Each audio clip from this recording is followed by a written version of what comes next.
Ben, merci. Je suis vraiment excitée d'être ici avec vous parce que c'est la première fois que je présente, mon terrain de recherche qui est un peu en chantier. Donc, c'est vraiment en train de changer à tous les jours. Donc, je pense qu'au doctorat, donc ceux qui sont au doctorat ou qui ont été au doctorat savent bien que quand on est immergé dans notre chantier de recherche, on n'a jamais l'impression d'en sortir. On est toujours pris dedans. Il y a toujours des nouvelles choses qui émergent à tous les jours. Donc, à chaque fois que j'ai des discussions avec des gens, à chaque fois qu'il y a une entrevue qui émerge, donc ça m'amène dans une direction différente.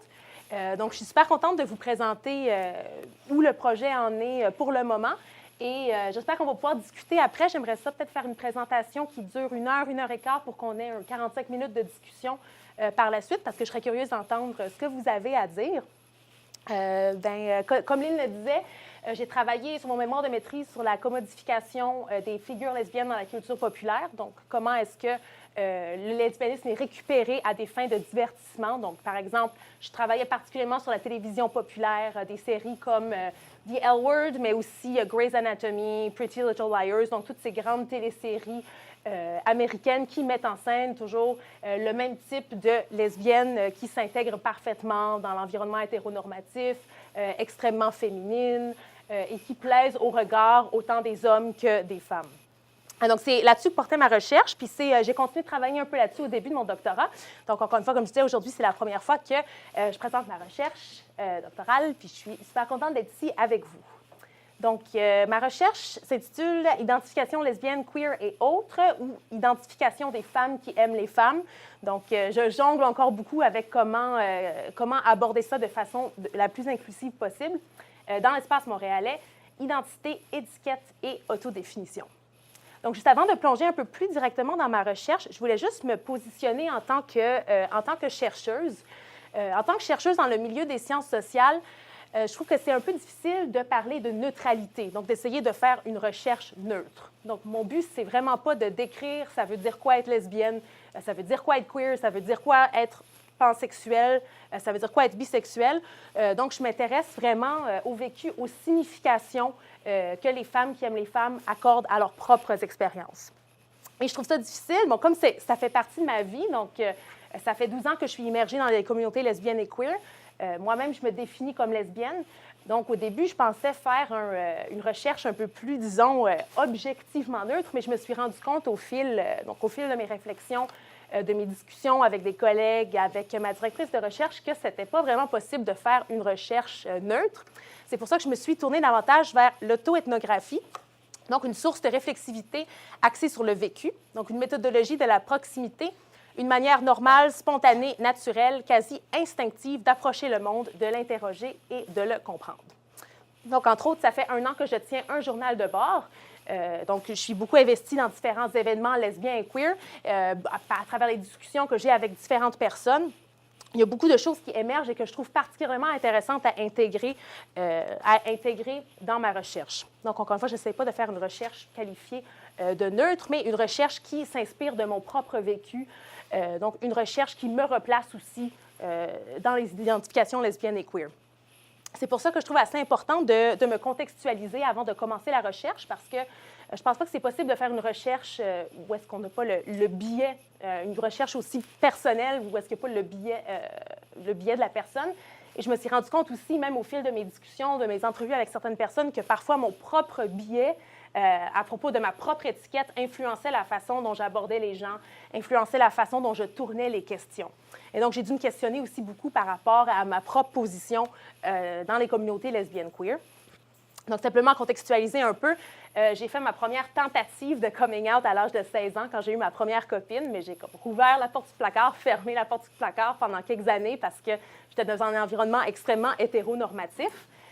Donc, j'ai cherché beaucoup, j'étais un peu en manque de cette connexion avec d'autres femmes qui aimaient les femmes. Donc, j'ai beaucoup cherché, consommé tous les médias sur lesquels je pouvais tomber. Donc, la télévision, le cinéma, les livres lesbiens. J'essayais vraiment de binger, dans le fond, tout ce que je trouvais. Et donc, ça m'a pris plusieurs années avant d'accepter le fait que je me revendiquais comme lesbienne. C'est un mot avec lequel j'avais beaucoup de difficultés. C'est un mot qui, comme je vais l'aborder tout à l'heure, a une connotation assez péjorative. sous plusieurs aspects, ce qui est assez intéressant. Et c'est pour ça que je le revendique maintenant de façon très, très politique. Donc, je me définis comme lesbienne, je me définis comme dyke pour ces raisons. Donc, notamment, ça m'a pris beaucoup de temps pour arriver là. Donc, ça, c'est pour me contextualiser un peu en tant que chercheuse. Je fais des entrevues formelles, mais j'intègre aussi dans mon journal de bord certaines discussions que j'ai eues avec certaines personnes qui m'ont amené certaines pistes de réflexion. Et je vais aussi tester, comme je vais vous l'expliquer à la fin, des méthodologies visuelles, donc avec la photographie et le dessin. Donc, ma recherche, dans l'ensemble, se positionne par rapport au problème avec le fait de réfléchir la sexualité de façon strictement identitaire. Donc, j'ai commencé à réfléchir beaucoup à ça il y a 6 ans quand j'ai commencé ma maîtrise. Donc, le fait que c'est important sur un plan politique, sur un plan de représentation, de mettre de l'avant des enjeux de visibilité, donc de se revendiquer. Moi, personnellement, je trouve que c'est important de me revendiquer comme lesbienne, de me revendiquer comme dyke, de me revendiquer dans des espaces plus ou moins hétéronormatifs. Et donc, pour moi, naturellement, instinctivement, j'ai l'impression que mon orientation sexuelle fait partie de mon identité. Pour moi, c'est une importante partie de mon identité, mais ce n'est pas nécessairement le cas de tout le monde. Donc, comme je l'ai expliqué tantôt, on peut, par exemple, positionner une différence entre désir et identité sexuelle. Et donc, certaines personnes considèrent que c'est assez restreignant, assez contraignant de devoir nécessairement catégoriser son désir dans certains barreaux, dans certaines catégories identitaires. Et donc, c'est pour ça que ma recherche ne porte pas nécessairement sur les identités en tant que telles, mais plutôt sur les significations accordées à l'expérience homosexuelle dans le contexte montréalais. Donc, encore une fois, je ne cherche pas à définir, à catégoriser c'est quoi toutes les différentes façons de s'identifier et de les expliquer de façon objective, mais chaque personne avec qui j'ai des entrevues se positionne dans un certain milieu culturel, certaines positions de classe, certaines positions professionnelles. Et tout ça influence les différentes significations qu'elles vont accorder à leur propre position de femmes qui aiment les femmes, de femmes en couple avec les femmes. Et donc, ces concepts, pas concepts, mais les concepts, parmi les concepts que je mobilise dans ma recherche, l'idée donc de signification, donc de s'intéresser à l'interprétation que les gens font de leur propre sexualité au lieu d'essayer de les catégoriser directement dans certaines catégories déjà préétablies. Et je m'intéresse beaucoup à l'idée d'espace. Donc, l'espace comme une entité sociale, une entité relationnelle. Donc, comment les femmes qui aiment les femmes expérimentent l'espace montréalais. Donc, c'est quoi les différents points de repère vers lesquels elles se tournent dans le milieu à la fois médiatique et physique. Donc, par exemple, je vais parler un peu tantôt de la différence entre le village et le myland. Est-ce qu'on peut considérer que le village est un safe space pour les femmes qui aiment les femmes? Ou au contraire, pourquoi est-ce que ça devient un espace contraignant pour d'autres femmes qui ne se sentent pas à l'aise dans le village? Donc, cette idée de point de repère, je trouve assez intéressante pour réfléchir la sexualité en termes non nécessairement identitaires. Évidemment, est-ce que je parle trop vite? J'ai tendance à parler trop vite. OK. Concept d'identification. Dites-le moi, si je vais ralentir, mes étudiants sont toujours en train de me dire de me calmer pour qu'ils prennent leurs notes.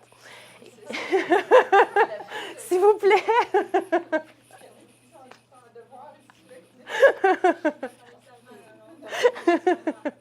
Et le concept d'expérience.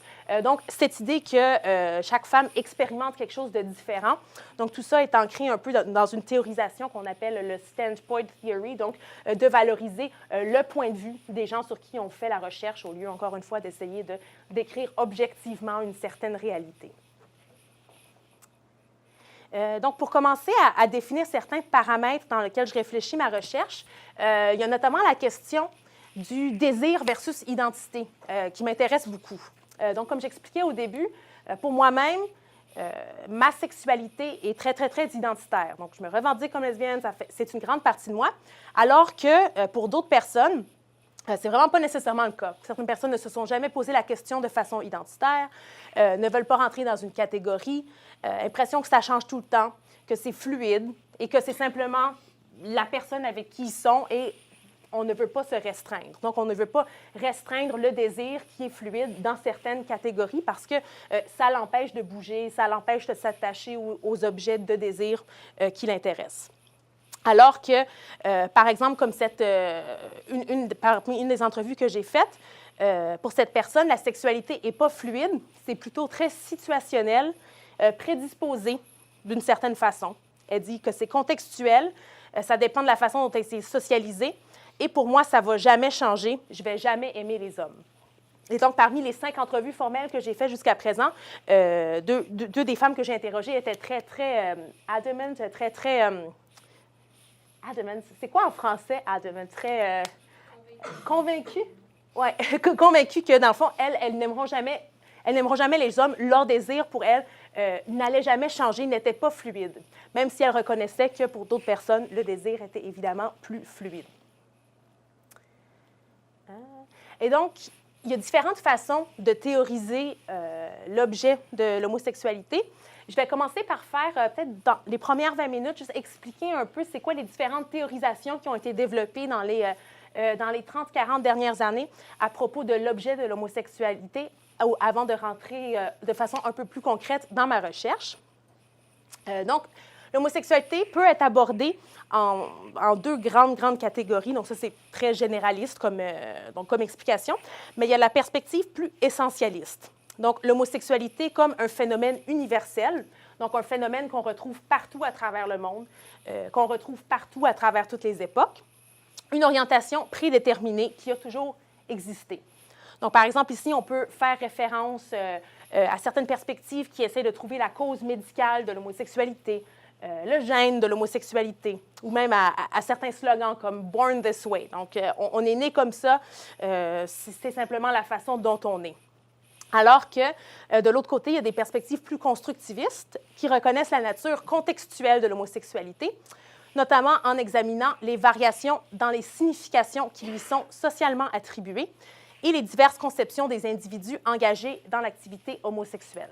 Donc, c'est-à-dire, en gros, que l'homosexualité ne veut pas dire la même chose pour tout le monde. C'est pas nécessairement tout le monde qui le vit de la même façon, qui la conçoit de la même façon.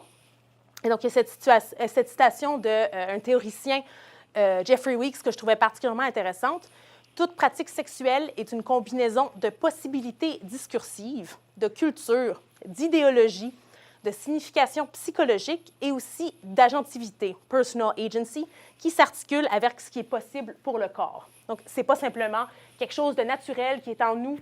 On va sortir, comme ici, un peu faire référence un peu aux médias populaires. On fait notre coming out, c'est tout. On ne s'interroge plus nécessairement sur ce que ça veut dire, sur la culture autour de nous. Ici, pour les perspectives plus constructivistes, l'homosexualité est un objet en constante construction, en constant changement. Donc, c'est nous, socialement, qui avons décidé c'était quoi l'homosexualité. Donc, on s'intéresse notamment au discours qui l'encadre. Là, je vais revenir un peu sur les différentes façons, plus précisément, avec lesquelles ont été théorisées les identités lesbiennes à travers les 30 dernières années. Il y a peut-être certaines théoriciennes avec lesquelles vous êtes familières. Donc, par exemple, Adrienne Rich, qui mettait beaucoup l'emphase sur le fait que c'est important de théoriser la spécificité de l'expérience lesbienne. Alors que jusqu'à présent, jusque dans les années 80, la théorisation de l'homosexualité féminine était un peu toute mise ensemble avec la théorisation de l'homosexualité masculine. Et c'est celle-ci, l'homosexualité masculine, qui prenait un peu le dessus. Par exemple, on parle plus de l'homosexualité masculine dans le temps des Grecs, dans le Moyen Âge, il y a beaucoup plus de documents, il y a beaucoup plus de preuves historiques ou de discours par rapport à l'homosexualité mâle. Et plusieurs théoriciennes, dans les années, fin des années 70, début des années 80, affirmaient l'importance de faire sortir les lesbiennes de l'invisibilité. Donc ça, c'est un phénomène dont on parle encore aujourd'hui. Donc le fait que les lesbiennes, les femmes qui aiment les femmes, sont plus invisibles que les hommes. Donc pour Adrienne Rich, elle dit notamment que les lesbiennes ont historiquement n'ont pas eu d'existence politique. Elles ont seulement été incluses comme des versions féminines de l'homosexualité mâle, alors que la réalité du croisement de l'intersection entre une sexualité non normative et un genre dit minoritaire crée des réalités beaucoup plus complexes, des réalités plus discriminatoires qu'il est important d'adresser de façon plus directe. Et Rich a une théorie assez intéressante que peut-être certains d'entre vous connaissent. Pour elle, toutes les femmes existent sur un continuum lesbien. Donc, toutes les femmes arranged through each woman's life and throughout history a woman-identified experience, not simply the fact that a woman has had or consciously desired genital sexual experience with another woman. Donc, la possibilité lesbienne se situe dans chaque femme et pour vraiment s'émanciper de l'hétérosexualité, c'est important d'aller expérimenter, donc d'aller chercher ces expériences-là. Et ce que je trouve assez intéressant, c'est qu'Adrienne Rich est une théoricienne donc matérialiste, lesbienne radicale, mais quand même se positionne sur cette idée-là, cette idée qu'il y a un potentiel de fluidité chez chacun. Ça fait un parallèle assez intéressant avec les théories queer actuelles. Et donc, ce qui est assez intéressant, alors que c'est deux perspectives qu'on penserait qui sont dichotomiques. Ensuite, Monique Wittig, donc une autre théoricienne que vous connaissez peut-être, qui a fait un argument super intéressant sur le genre. Donc, les lesbiennes ne sont pas des femmes car elles ne correspondent pas à la norme hétérosexuelle de ces dernières, ce qui les amène à être un genre à part. Donc, it would be incorrect to say that lesbians associate, make love, live with women, for woman has meaning only in heterosexual systems of thought. Donc, en gros, le mot femme est défini de façon déjà problématique par rapport à l'homme, donc de façon très hétéronormative, et en désirant des femmes, en sortant du système hétérosexuel, les femmes lesbiennes deviennent un genre un peu différent de la norme des femmes hétérosexuelles. Puis, c'est des théories qu'on peut considérer qui sont quand même assez datées, mais c'est intéressant parce que dans une des entrevues que j'ai faites, il y a eu beaucoup de liens à faire avec ces anciennes théories. Donc, par exemple, cette personne, dans une des entrevues que j'ai faites, considère qu'être lesbienne, c'est un peu comme un genre, parce que ça permet à la fois d'exprimer ta masculinité et ta féminité. Et elle dit que la sexualité non normative makes you think more about gender. Donc, le fait d'être dans une sexualité non normative, d'être attiré par un objet hors de la sphère hétéronormative va changer sa perception de son propre genre. Et elle dit, moi, je m'enligne plus, mon genre s'aligne plus envers les femmes, mais je ne me suis jamais vraiment sentie confortable avec ça, parce que dans la façon avec laquelle on est socialisé dans la société, femme est définie en opposition à homme. Donc, être une lesbienne, ça permet escape some of that, donc de s'échapper de certaines de ces contraintes. Donc, le mot femme feels uncomfortable, a l'air inconfortable parce que je suis attirée aux femmes, parce que c'est un mot qui est attaché aux hommes. Donc, pour elle, le fait d'être lesbienne change un peu la signification de c'est quoi être femme. Et dans ce sens-là, change un peu aussi l'idée de genre et permet d'explorer davantage, de jouer davantage à certaines normes de genre. Donc, on peut penser, par exemple, aux jeux de rôle, butch femme, aux femmes qui s'identifient plus comme butch. Donc, c'est assez intéressant, ces paramètres de genre qui sont permis par une sexualité non normative. Ensuite, d'autres éléments, je ne rentrerai pas... j'ai un peu trop lu là-dessus, donc je ne rentrerai pas dans toutes les différentes théories qui ont sorti à ce sujet. Mais je voulais quand même, ces trois éléments, je les trouvais particulièrement intéressants. Donc, l'idée de dyke consciousness, donc, qui permet de découvrir et de créer des réalités lesbiennes conscientes, ainsi que de repenser les concepts de connaissance et de vérité. Donc, le fait d'être lesbienne, le fait de socialiser avec d'autres femmes qui aiment les femmes, va changer la perspective sur le monde. Donc, pour certaines, la sexualité fait partie intégrante de son quotidien, oriente sa façon de comprendre et de concevoir le monde, donc à travers des interactions entre d'autres lesbiennes. Donc, ça va changer le sens de soi, ça va changer sa conception des normes, ça va changer la conception de comment on vit en société. Et ce point-là, le point des amitiés romantiques, je l'ai mis ici parce que c'est assez intéressant. Au début, quand j'ai commencé mes recherches, je me disais, bon, c'est quoi être lesbienne? C'est assez évident. C'est une femme qui aime les femmes. Mais il y a eu beaucoup de définitions très, très contradictoires du lesbianisme qui ont été définies par les théoriciennes dans les 30 dernières années. Donc, par exemple, certaines théoriciennes mettent vraiment l'emphase sur l'importance de la sexualité génitale, comme Gail Rubin, mais d'autres, comme Lillian Faderman, qui est une historienne, a décrit comment il y avait des amitiés romantiques dès la Renaissance.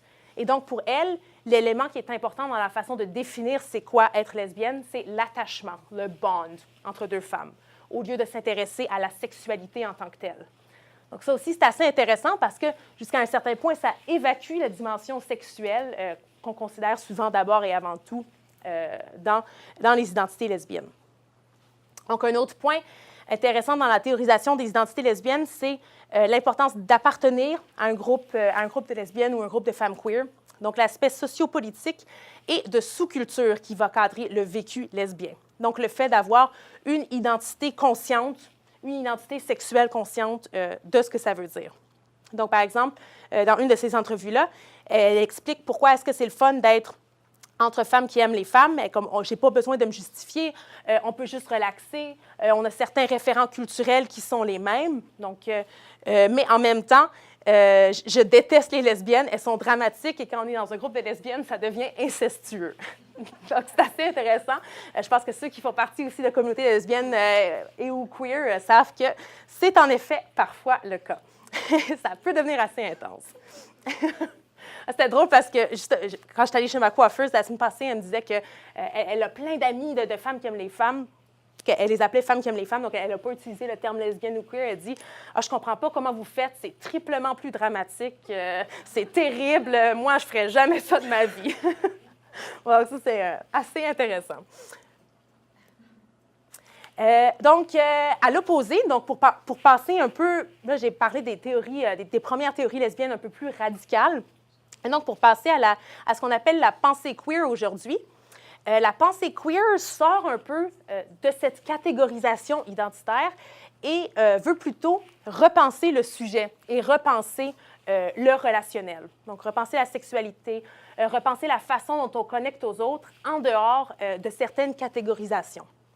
Et donc, plusieurs théoriciennes queer, dont Judith Butler, que certains d'entre vous connaissent sûrement de nom, plusieurs affirment que la stabilisation et les revendications de l'identité, dont les identités sexuelles, est un projet disciplinaire.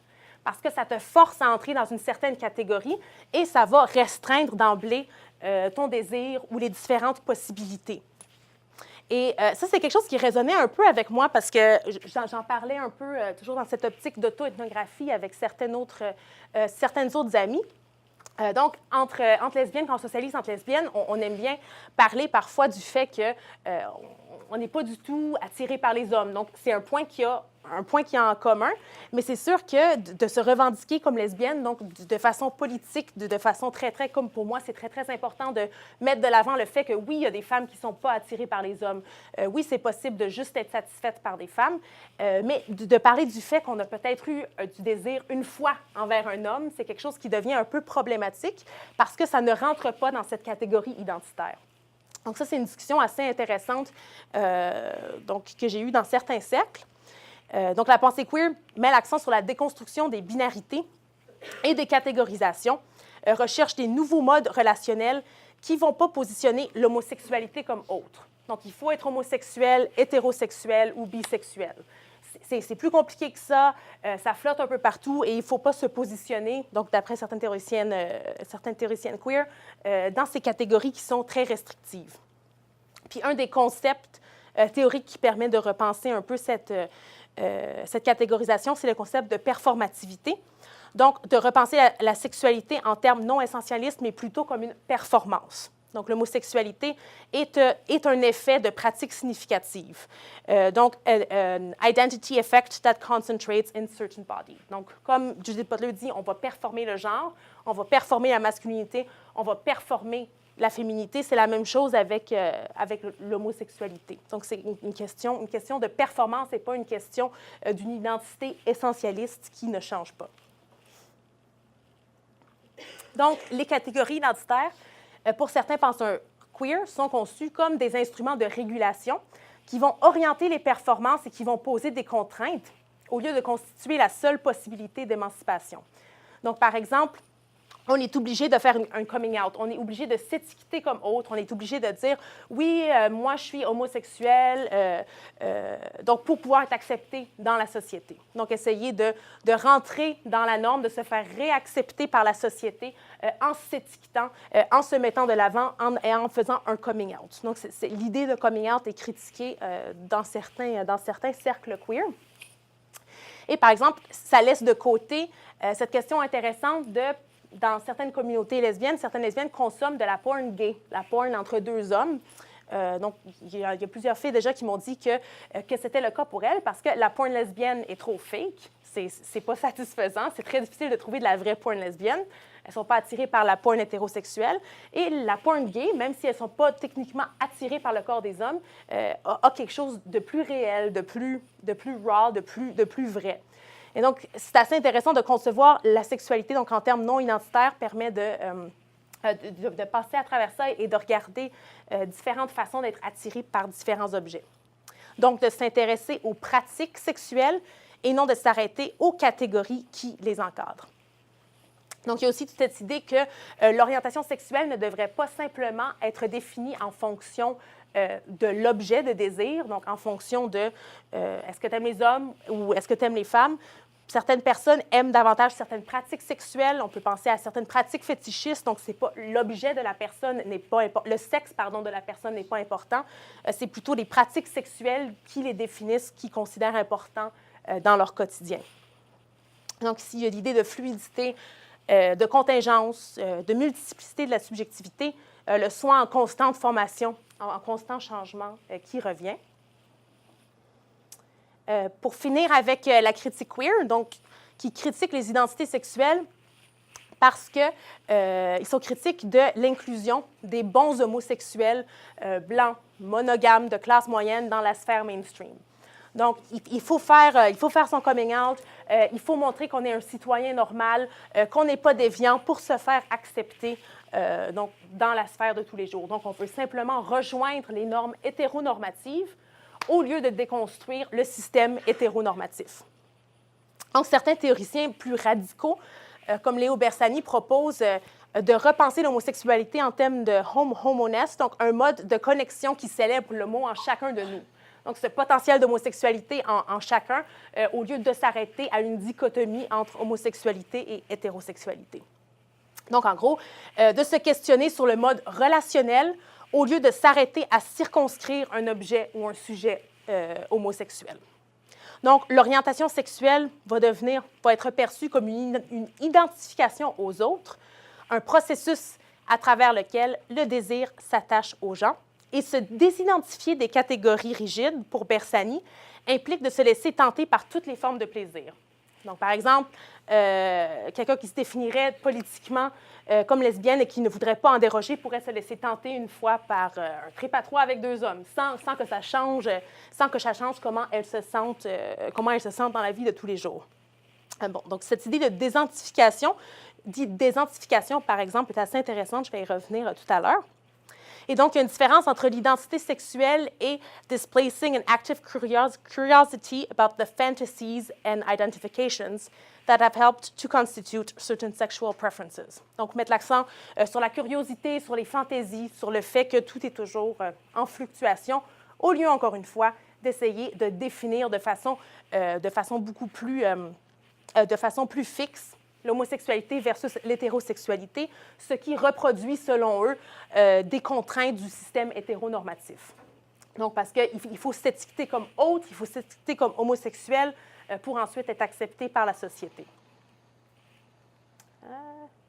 Et finalement, je voulais quand même revenir sur certaines autres approches critiques qui ont été développées à travers les années. Donc, par exemple, Linda Garber, qui critique le fait que la théorie queer se soit développée dans un milieu académique assez élitiste. Donc, il y a tout ce débat entre les lesbiennes matérialistes et le courant queer dans le monde académique, au lieu de se centrer, par exemple, sur les femmes de couleur qui ont participé à, par exemple, créer de la poésie. Donc, elle nomme Cherry Moraga, que certains d'entre vous connaissent peut-être aussi, et d'autres poètes très, très importantes qui ont contribué de façon très significative à ce qu'on appellerait la diversité des identités lesbiennes et queer. C'est assez intéressant, c'est une critique qui revient qui revient chez beaucoup de personnes, le fait qu'on peut critiquer la blanchité du mouvement homosexuel.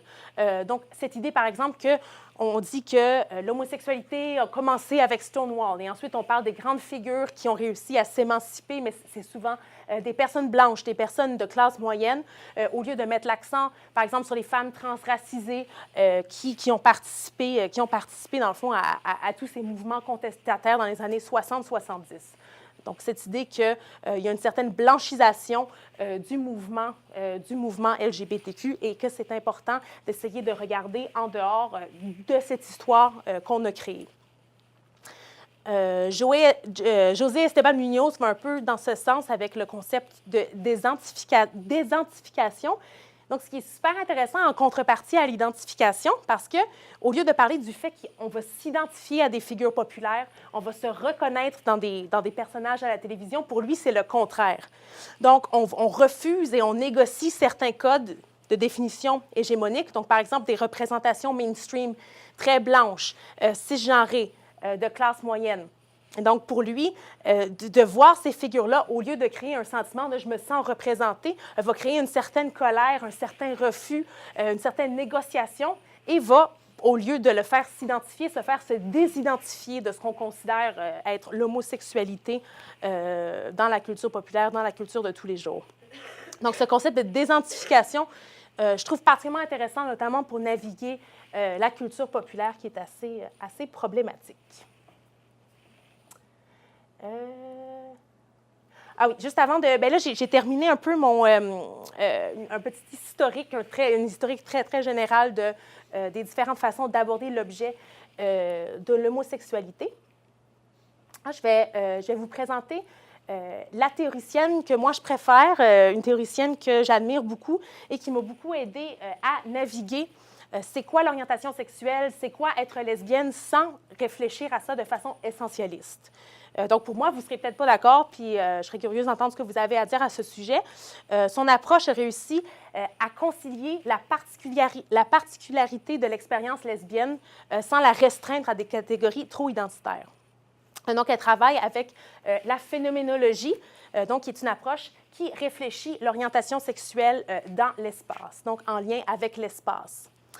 Donc, elle fait une intersection entre la théorie féministe, la théorie queer, le Critical Race Theory et le postcolonialisme. Et elle a produit l'ouvrage avec lequel j'ai travaillé le plus jusqu'à présent, donc Queer Phenomenology, qui est vraiment assez génial. Je vais vous le présenter de façon assez brève. Et elle a un blog, si vous voulez aussi suivre ce qu'elle fait. Donc, elle travaille à partir du concept d'orientation queer. Donc, comme je disais, ça permet de réfléchir la particularité de l'expérience lesbienne sans l'essentialiser ou recourir à des catégories fixes.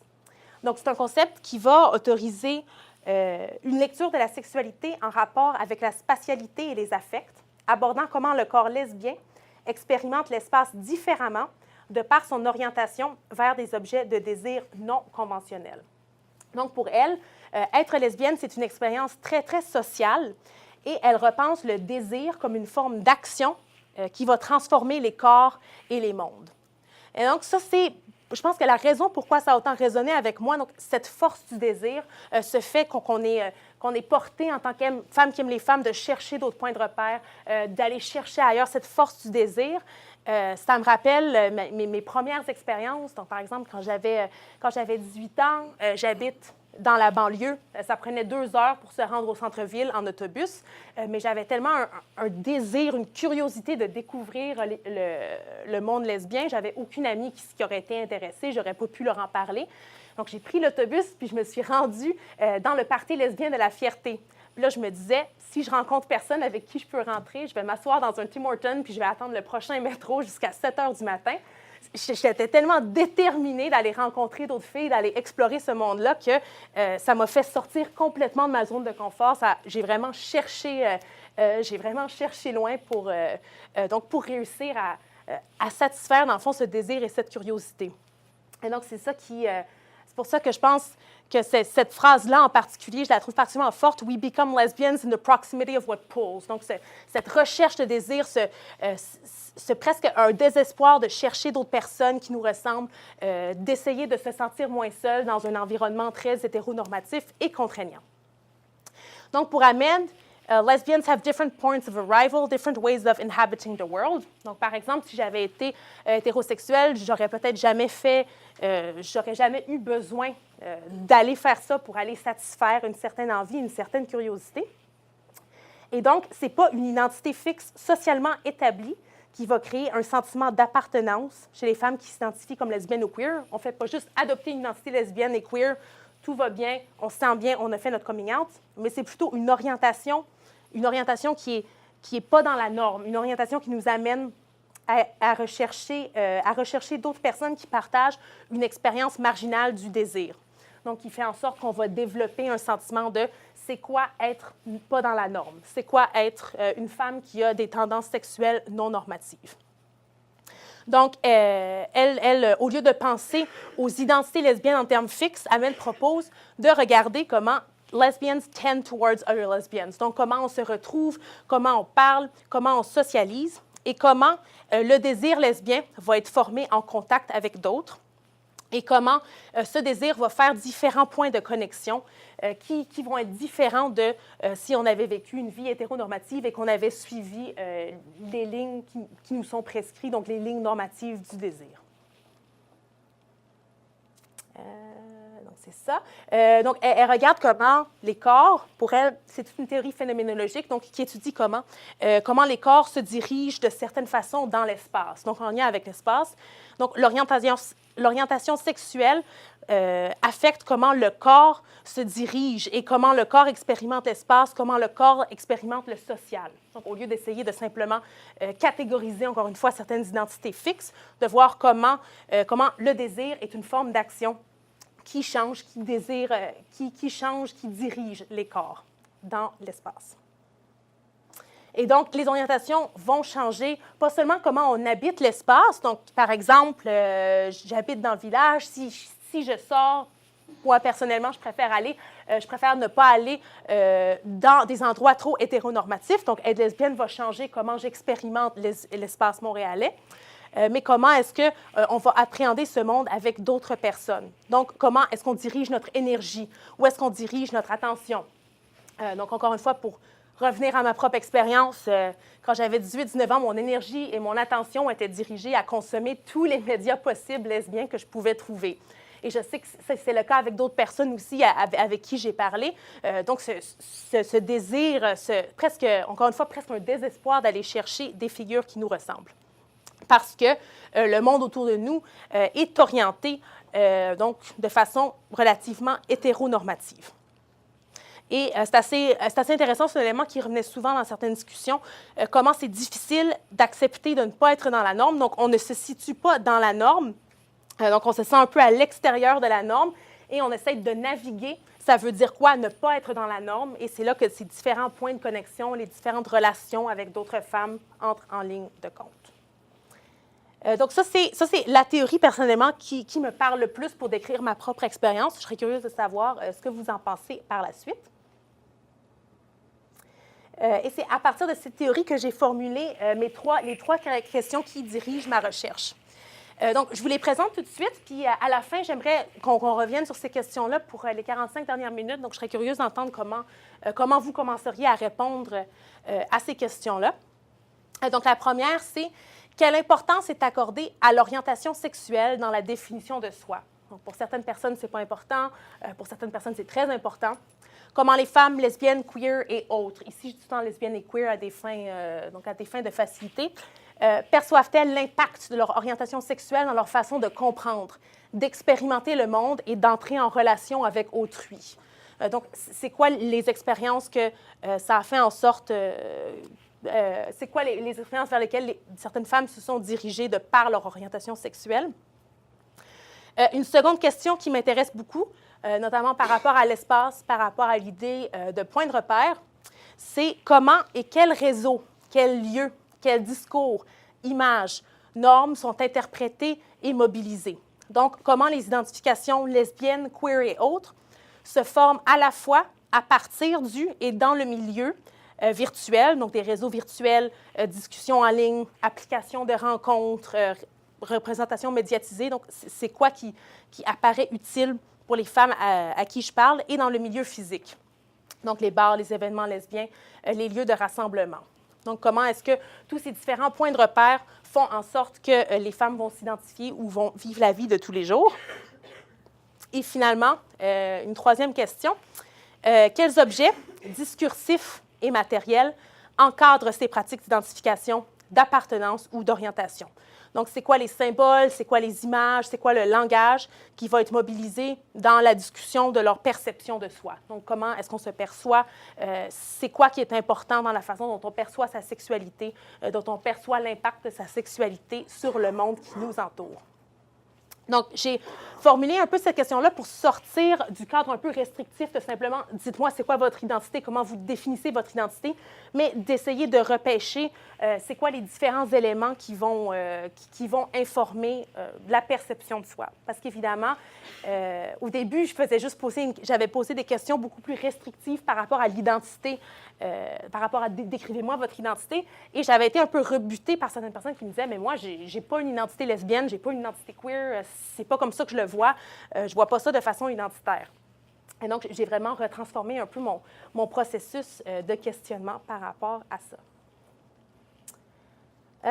Donc là, je vais rentrer un peu dans le terrain, donc dans des différentes observations que j'ai eues dans la dernière année. Donc, par exemple, la journée de visibilité lesbienne en 2016. Donc, on voit que c'est un débat qui traverse beaucoup la communauté. Donc, c'est un débat parfois générationnel aussi, donc des militantes lesbiennes qui ont travaillé dur à l'inclusion, à la reconnaissance des droits lesbiens, qui parfois peuvent se sentir un peu rebutées par cette explosion de toutes ces différentes étiquettes qui, selon certaines, peuvent peut-être participer à un effritement de la communauté, de la mobilisation politique. Et donc, c'est intéressant, c'était un questionnement qui était au cœur de la journée de la visibilité lesbienne 2016. Donc, qui suis-je? Donc, plusieurs différentes façons de s'identifier. Bispirituel, femme aux femmes, grisexuel, androgyne, polysexuel. Donc, toutes ces différentes façons de se définir et qu'est-ce qu'on en fait? Et donc, j'avais ma petite... à la table du réseau des lesbiennes du Québec, il y avait les petits collants ici qu'on prenait. Donc, les collants « Je suis lesbienne », donc qu'on pouvait coller sur nous. Puis, en même temps, il y avait d'autres collants. À côté, il y avait une autre pile de collants donc, qui se voulaient plus inclusifs. Donc, qui disaient « Je suis ». Donc, il y avait juste une ligne ici. Donc, c'est juste possible de d'écrire ce qu'on voulait. Donc, d'écrire, on pourrait écrire bisexuel, queer, pansexuel.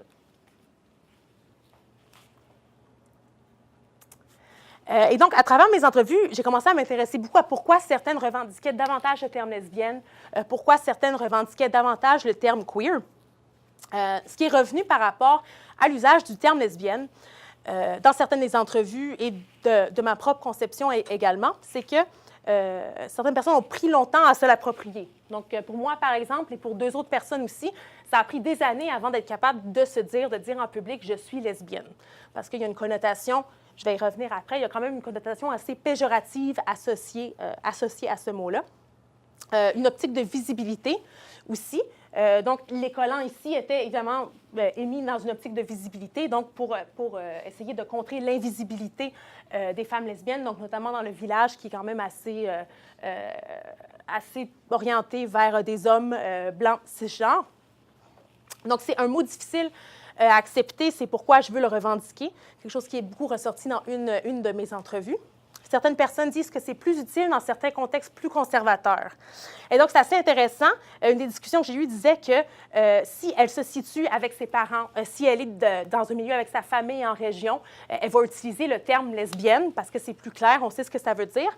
Alors que si elle est dans un groupe avec des filles lesbiennes qu'elle ne considère comme pas politisées, elle va ramener le queer. Elle va se définir comme queer dans son cercle lesbienne, mais comme lesbienne dans son cercle familial. Donc, il y a quand même une certaine interchangeabilité assez intéressante de ces deux termes-là. Il y a une une des femmes en entrevue qui était très convaincue, elle dit « Je déteste le terme queer, c'est juste une mode, ça veut rien dire, c'est juste pour être cool, c'est juste pour se donner un style. » Donc, pour elle, c'était important de se revendiquer comme lesbienne. Un autre questionnement qui a été dégagé lors d'une entrevue, le terme lesbienne peut-être me connecte davantage à l'histoire et est plus représentatif de ma réalité en tant que femme cis blanche. Et c'est sûr que ce qui est assez intéressant, c'est que alors que je vais revenir tantôt sur pourquoi privilégier le terme queer qui amène plusieurs autres apports très intéressants, il y a quand même une connotation assez péjorative aujourd'hui associée au terme lesbienne. Donc, l'exemple que j'ai choisi ici, c'est un texte qui est sorti en 2016, donc il n'y a pas très longtemps, et qui s'intitule « À toi qui me traite de lesbienne ». Et donc, le propos du texte en tant que tel est assez intéressant. Donc, c'est une fille qui est en couple avec une fille et qui dit qu'elle est très frustrée que tout le monde lui demande constamment de se définir. Donc, pourquoi tu veux me catégoriser? Pourquoi tu veux mettre une étiquette sur qui je suis? Donc, une étiquette tout à fait, un propos en fait tout à fait valide. La réalité, c'est que je suis en couple avec une femme que j'aime, je suis tombée amoureuse d'elle, c'est tout. Est-ce que je dois me justifier plus que ça? Expliquer et mettre un mot sur ce que nous sommes. Tu as l'air inconfortable, tu as de la misère à me regarder dans les yeux. J'imagine que c'est ce même inconfort qui fenêtre tes questionnements. C'est lourd répondre à tes questions. T'es-tu hétéro, bi, homo? Je suis en couple avec une femme, c'est tout.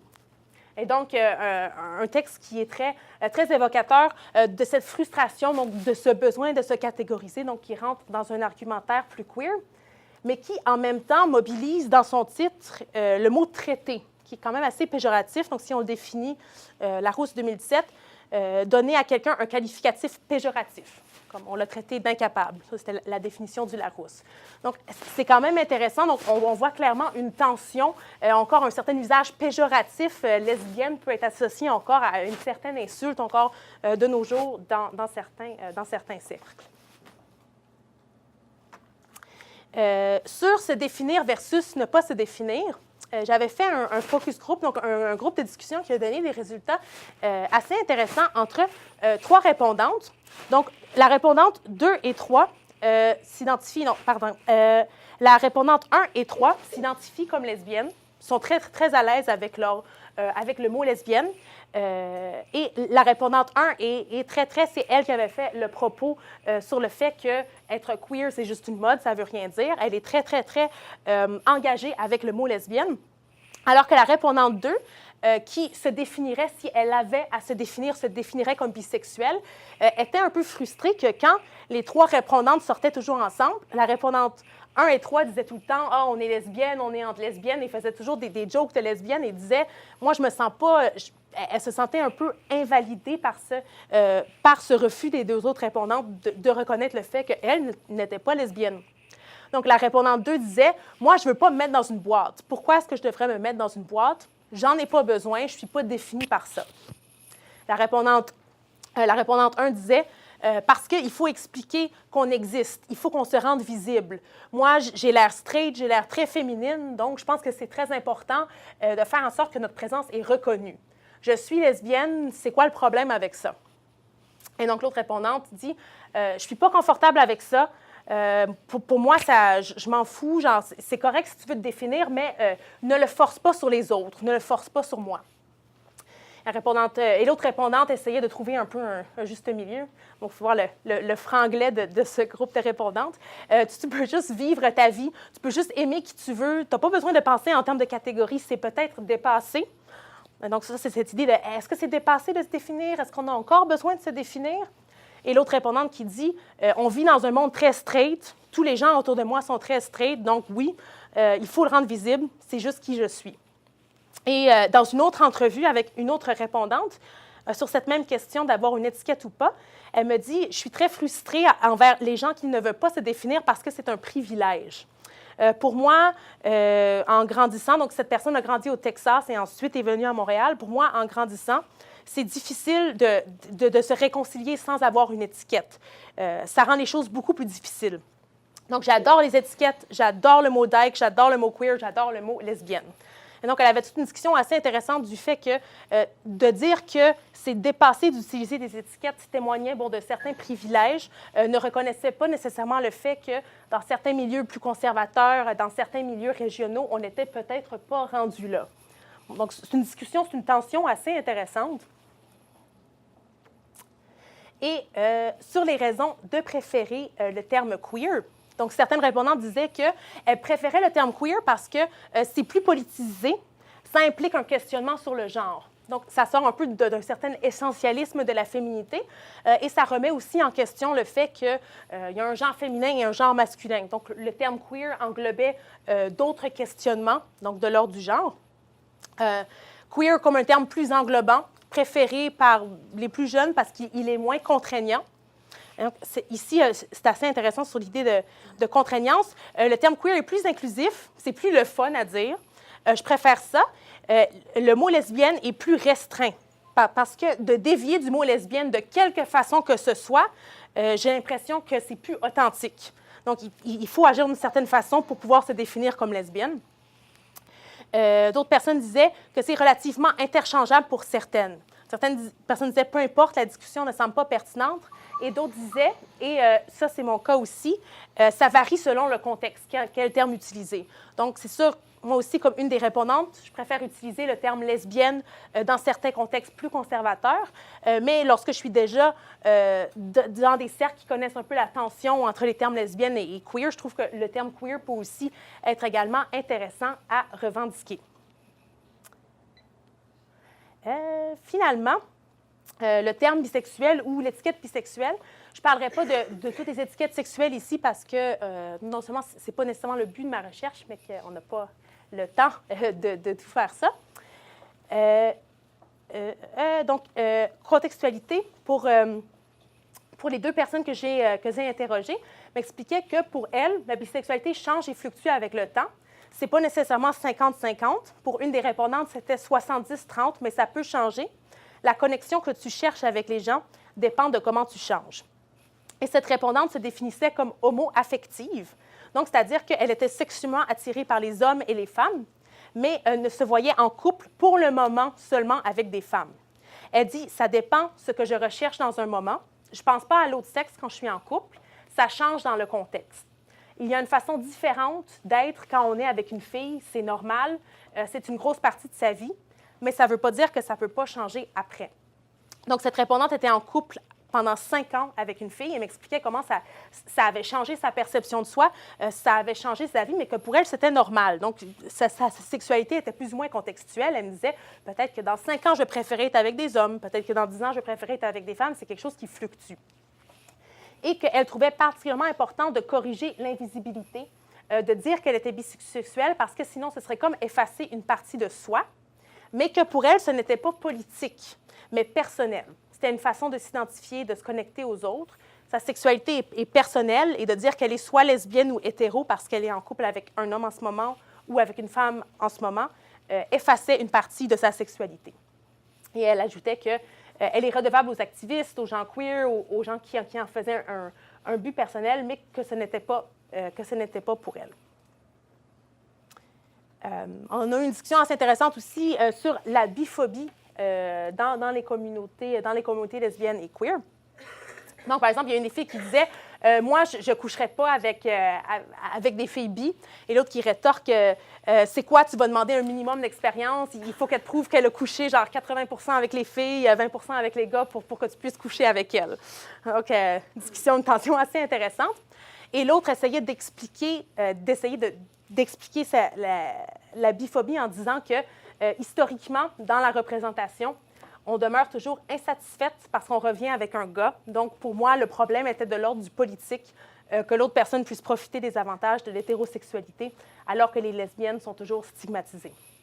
Donc, je trouve ça assez intéressant d'adresser la biphobie ou la phobie par rapport à la fluidité sexuelle dans les communautés lesbiennes et queer.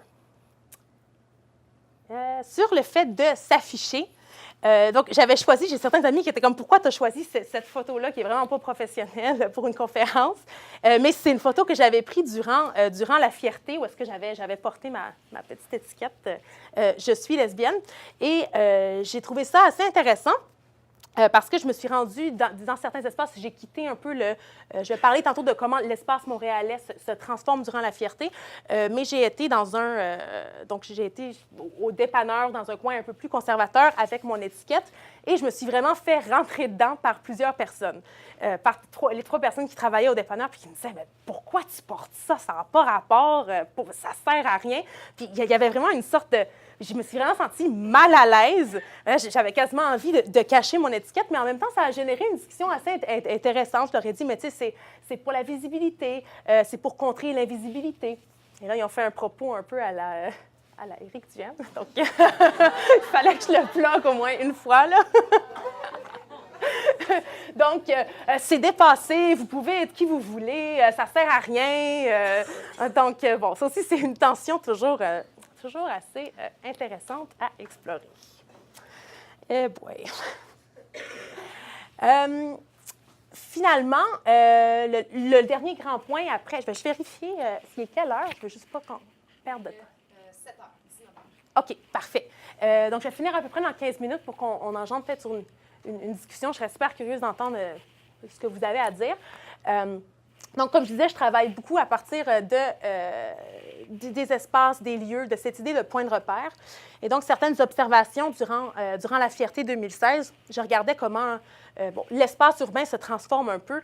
Toute la ville devient un peu dans une optique de party. On revendique le queer en nous, on fête être lesbienne et queer. Et c'était pour le même groupe de répondantes qui avait eu la discussion tout à l'heure par rapport à l'étiquetage, c'était la première fierté pour la répondante 2 qui disait « Ah, ben là, c'est OK de me déguiser. » Donc, c'est assez intéressant. Elle voulait se déguiser en lesbienne. Elle dit « C'est un moment de party. » Elle comparait ça à un carnaval. Pour une des répondantes, normal, ça ne change rien. On sort du cadre professionnel, je m'habille juste un peu plus en party. Mais pour la répondante 1 disait « On va sortir nos ripped jeans, on va devenir des hat lesbiennes, on va mettre nos petits chapeaux, on va s'habiller, on va tous s'habiller en plaid avec nos... il faut qu'on se matche, il faut qu'on se coordonne, on va mettre ce qu'on veut, ce qu'on ne mettrait pas dans la vie de tous les jours. » Donc, c'est assez intéressant. Je trouve que cette idée de se déguiser en lesbienne, de se déguiser en queer, donc de revendiquer de façon plus agressive une certaine performance identitaire. Et donc, deux des répondants disaient aussi, c'est intéressant, on peut jouer avec avoir l'air plus butch, on peut jouer avec le style masculin. Donc, ça aussi, c'est assez particulièrement intéressant. Dans le village, donc on va voir le village comme safe space. Il y a des travaux super intéressants si vous vous intéressez à ça, l'historique des espaces lesbiens à Montréal. Il y a le travail notamment de Julie Podmore, donc qui étudie comment différents endroits de socialisation lesbiens se sont vraiment dispersés après le Golden Age des années 80. Donc les bars lesbiens ont un peu disparu. Donc le drugstore, certains d'entre vous savent peut-être que le drugstore a fermé dans le village il y a quelques années. Là, c'est sûr qu'il y a des bars comme le Cocktail, qui a une soirée lesbienne de temps en temps, mais on dit parfois que les lesbiennes ont migré vers le Myland. Donc, c'est là qu'il y a le plus de parties lesbiens. Et je vais en parler tantôt avec les événements Let's Spread the Word. C'est assez intéressant parce que les parties lesbiennes ne sont plus dans des lieux fixes. Les jeunes parties lesbiennes sont tout le temps en train de changer de bar, de changer d'endroit. Donc, il y a quand même quelque chose d'assez intéressant au niveau de la mobilité, la queerisation des différents espaces. Mais pour certaines, le village reste quand même un safe space. Donc, par exemple, cette répondante disait, elle arrivait d'ailleurs, elle arrivait d'une autre ville, puis elle a décidé de s'installer au village. Elle dit, je me suis trouvé des amis dans le village, je savais où aller. Je n'avais pas d'amis, je connaissais personne à Montréal, mais je savais que je pouvais rencontrer d'autres gens sur la base qu'on était tous lesbiennes. C'est quand même le fun de savoir que ça existe. Alors que pour d'autres répondantes, le village n'est pas un safe space, je préfère le Myland, peut-être parce que je suis plus jeune. C'est sûr, quand on sort dans le village, je ne sais pas si certains d'entre vous sortent parfois au Sky ou au Unity, c'est assez intéressant que c'est des bars qui sont situés dans le quartier gay, mais parfois, il y a des crowds aussi, qu'on dirait, des crowds un peu plus straight, et ça arrive, en tout cas, c'est déjà arrivé souvent à quelques reprises il y avait un gars qui est devenu « Est-ce que je peux vous prendre en photo? C'est beau quand vous vous embrassez. » Et c'est vraiment enrageant quand tu es dans un endroit où tu penses que c'est un safe space de se faire demander des choses comme ça. Moi, j'ai bien de la misère, là, je vire un peu rouge, mais bon. c'est ce qui arrive. Donc, c'est assez intéressant, cette transformation du village à travers les décennies. Il y en a sûrement beaucoup d'entre vous qui peuvent me dire beaucoup plus de choses que moi à ce sujet-là. Et donc, pour la question des points de repère, il y a différentes communautés, différents réseaux lesbiennes, différentes façons de se retrouver dans dans les communautés montréalaises. Donc, ce que je trouvais assez intéressant, c'est, vous connaissez sûrement Let's Spread the Word, donc organisme qui a été fondé il n'y a pas très longtemps, il y a quelques années, qui se veut une organisation qui rassemble, renseigne et fait rayonner les communautés lesbiennes au Québec, au Canada et à l'international. Donc, elle dit, tout ça, c'est ce qui est dit sur leur site Web. L'organisation vient répondre à un besoin bien senti au sein de la communauté lesbienne. Il vise, entre autres, à s'éloigner des stéréotypes véhiculés dans la société et à donner plus de modèles positifs. Donc, on ne parle pas ici, ce n'est pas vraiment un langage de diversité, mais c'est vraiment un langage d'intégration, de revendiquer sa place dans le monde. Donc, le spread the word peut être considéré, selon certaines analystes, aussi comme quelque chose d'un peu plus homonormatif. Donc, on veut intégrer les lesbiennes dans la culture populaire. Donc, c'est assez relativement plus ou moins féminin, relativement blanc. Et c'est eux qui organisent les soirées Où sont les femmes? Des soirées bimensuelles. Donc, je parlais tantôt de les parties lesbiens qui migrent à travers différents endroits. Et donc, ils annoncent ça sur Facebook. Donc, c'est assez intéressant. Ça part beaucoup à partir du virtuel. Il n'y a pas nécessairement un lieu fixe où est-ce qu'on peut aller, mais il y a ces soirées bimensuelles qui sont organisées. Donc, dans une certaine optique, alors que d'autres rassemblements un peu plus revendicateurs, mais sous d'autres aspects, comme la Dyke March, qui s'oppose aux célébrations de la fierté.